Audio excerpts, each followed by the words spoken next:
Sebelum kita lanjut, jangan lupa like, comment, subscribe, dan nyalakan notifikasinya agar tidak ketinggalan info terbaru lainnya. Semoga bermanfaat.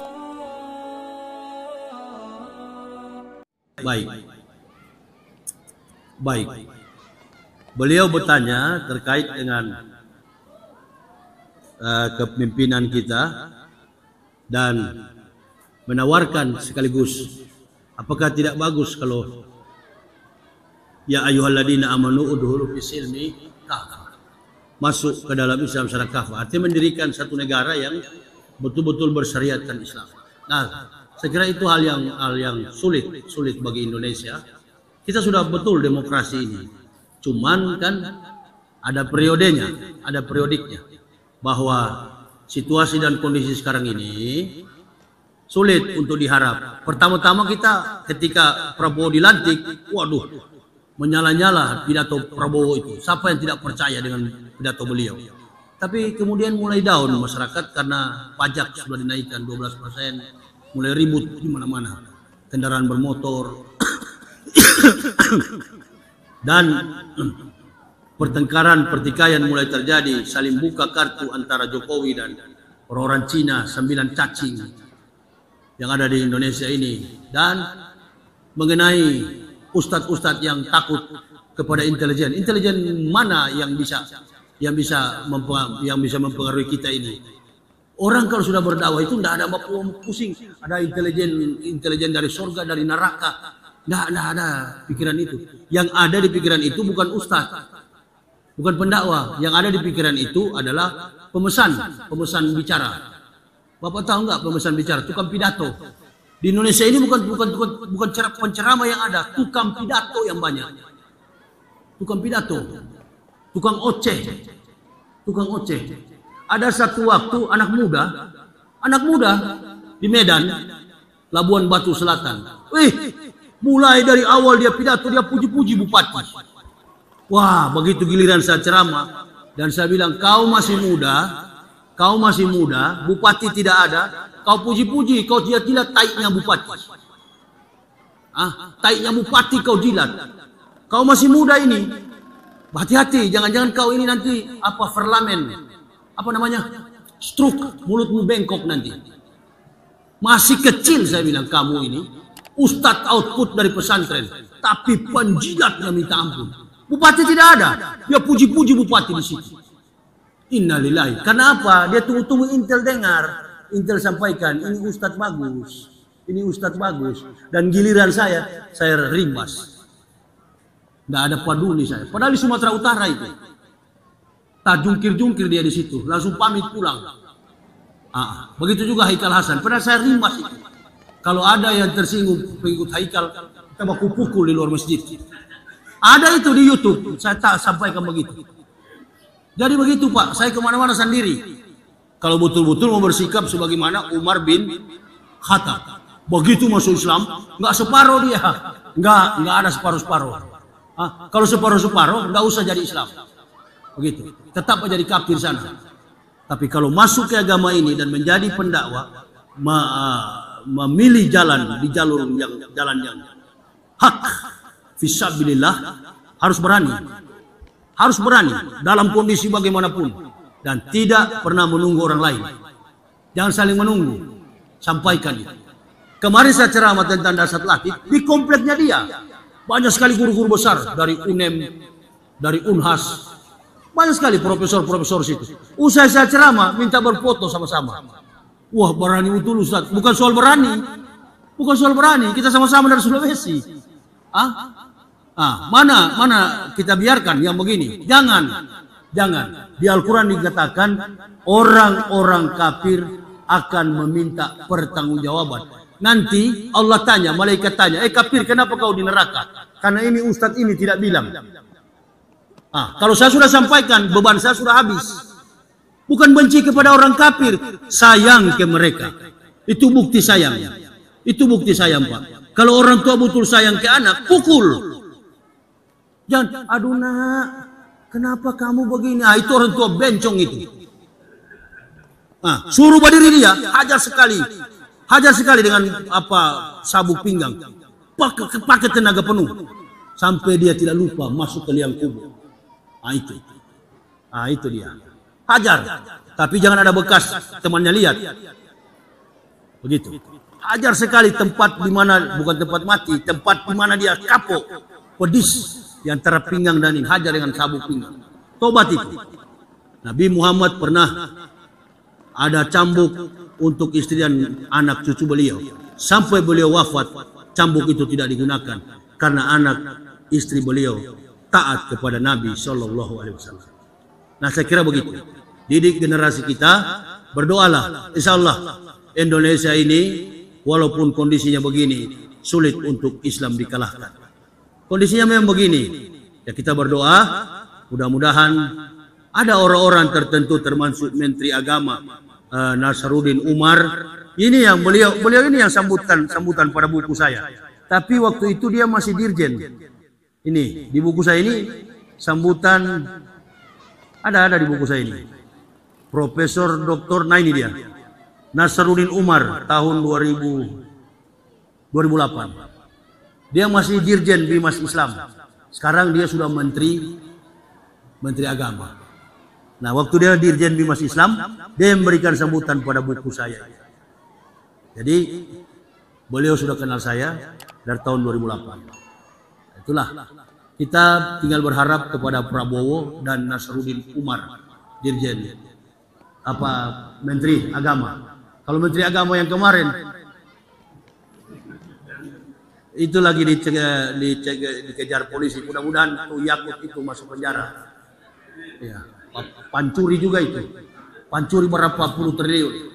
Perut mereka itu besar cacing semua itu isinya. Ya, saya tidak bangga Pak Haji dengan model begitu. Model orang-orang begitu saya tidak bangga. Jijik bahkan takut melihat kondisi mereka. Ya. Lebih baik seperti kami dicap keras. Itu Ustadz Yahya Sanai, radikal itu. Itu Ustadz Yahya Sanai, itu orang Ustadz radikal. Nggak apa-apa, ya. Tapi ya, itu ya Ustadz Sanai itu ya, penjilat, suka menjilat. Kemana pejabat dia ikut. Itu tuh. Hancur anak istri. Ya. Anak saya sering bilang, Pak kalau ceramah jangan keras-keras dong. Teman-teman saya bilang, Pak keras. Hei, justru karena saya keras kamu bisa sekolah. Kasih tahu kawan-kawanmu itu, kafir mereka. Bukan kafir Pak, orang Islam mereka. Sampaikan otak kafir yang begitu. Begitu. Kasih tahu anak-anak. Artinya urusan orang tua, kau tetap sekolah. Polisi di luar pakai pistol di pinggang. Tidak semua orang dia tembak. Ya, tidak semua orang. Sama dengan saya. Saya kalau di luar tidak keras dengan kafir. Tidak begini. Di saat saya ceramah, berarti saya sedang perang. Saya gunakan pistol itu, saya tembak kiri kanan. Nah, begitu juga petugas. Pada waktu dia di luar, pistolnya tersarung, tapi dia tidak bisa sembarang tembak. Tidak bisa sembarang tembak. Tapi uniform, baju dinas yang dia pakai, ada pistol di samping. Nah, itulah kegunaannya. Jadi saya kira penjelasan ini memungkinkan kita untuk dewasa dalam ukhuwah Islamiyah dan mempertahankan tali tauhid yang kuat. Usikum wa nafsi bitaqwallah. La ilaha illa huwa 'alallahi falyatawakkalul mu'minun. Wassalamualaikum warahmatullahi wabarakatuh. Boleh. Apa lagi? Ini menjadi bagi saya bahwa dalam umat Islam itu hukum pilihan. Oh ya. Ya. Ya. Iya. Iya.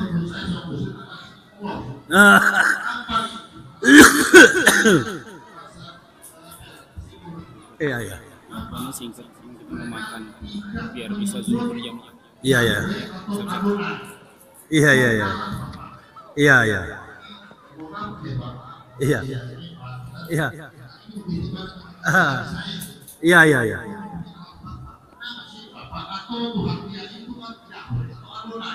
Nggak, Adonai Yahweh itu punya Yahudi. Ya.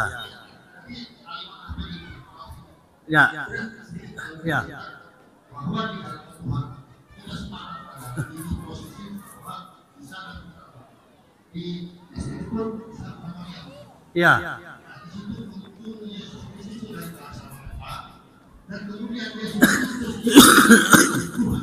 berapa? Ya. Jadi beliau tanyakan itu, semuanya ada dalam buku saya ini, Pak. Dogma Trinitas dan Sakramen malah lebih lengkap di buku saya. Dan Sakramen Baptisan, sumber kebinasaan umat manusia. Jadi Bapak yang Bapak tanya dogma Trinitas, dogmatika Trinitas, ini ada dalam buku saya. Sampai semua istilah itu ada. Jadi saya kalau Bapak mau tanya pun semua, saya sudah tahu ada dalam buku ini. Yang tidak Bapak-Bapak Ibu mau tanya pun sudah tertulis dalam buku ini. Buku ini cukup lengkap. Buku ini sudah mengislamkan Manado. Kalau orang Kristen yang baca, dia tidak ke gereja lagi. Tapi kalau orang Islam yang baca, sekalipun dia pemalas ibadah, dia akan rajin. Dia akan rajin. Kalau orang Islam yang baca. Tapi kalau orang Kristen yang baca, dia tidak akan ke gereja lagi. Akan terpengaruh keimanan mereka. Karena yang mengatakan di dalam buku ini mereka salah, bukan Al-Quran. Saya tidak pernah pakai Al-Quran sebagai kekuatan tameng saya. Nggak pernah. Apalagi memperalat orang Islam. Nggak pernah. Saya mengatakan orang Kristen salah justru dari kitab dan ayat-ayat mereka. Nah, itu namanya pendebat sejati. Jadi yang di YouTube itu sebenarnya nggak ngerti Kristen, nggak ngerti Islam, tapi cuma cari subscriber. Iya, kalau menjelaskan secara ilmiah, dia harus menggunakan kosakata dan secara antropologi linguistik, Hebreu dia kuasai, bahasa Ibrani, bahasa Greek, Yunani. Baru kemudian susunan kitab itu dijelaskan secara sistematik, bukan secara alegoris. Nah, saya lihat ini kan si sana pakai bahasa alegoris, di sini pakai bahasa alegoris. Ujung-ujungnya Nabi Muhammad, Allah Subhanahu wa taala, Tuhanmu Allah SWT. Apa nih monyet kafir ini bilang begitu? Nah, ini kadangkala kita umat Islam ini mau dibodoh-bodohi yang penting dapat subscriber. Padahal itu SWT itu Allah Subhanahu wa taala. Tapi dipermainkan oleh orang kafir akibat daripada pancingan orang-orang Islam yang Cina-Cina masuk Islam itu. Jangan dulu bangga Ibu Bapak. Jangan dulu bangga. Saya Islamkan satu kampung di Sumatera Barat. Ya, dia nggak tahu saya yang Islamkan itu. Donditan itu. Dia berdialog dan orang itu bilang, Pak Yahya Waloni yang Islamkan kami. Kenapa? Saya nggak dialog Pak dengan mereka, tapi mereka jengkel sekali lihat saya punya ceramah. Jengkel mereka dengar ceramah saya. Jengkel kenapa? Karena saya menggunakan argumentasi kitab mereka. Kalau ahli Pak, nggak perlu pakai Al-Quran. Al-Quran itu bukan kitab yang membandingkan, tapi Al-Quran kitab yang meluruskan. Supaya orang kafir percaya kepada Al-Quran dan tidak percaya kepada kitabnya lagi. Jadi yang harus kita cari adalah kelemahan kitabnya. Kebetulan saya kuliah sampai program doktoral di bidang teologis. Bukan seperti orang-orang ini cuma di YouTube bicara begini begitu. Innalillahi. Jamaah juga ikut-ikutan, ibu-ibu sampai berikan hadiah, sumbangan. Janganlah, lebih bantu saya lah. Saya lagi bangun masjid di Purwakarta ini. Iya, makanya saya jual buku ini ya dengan Yayasan Berkah Hidayah Al-Muhtadin.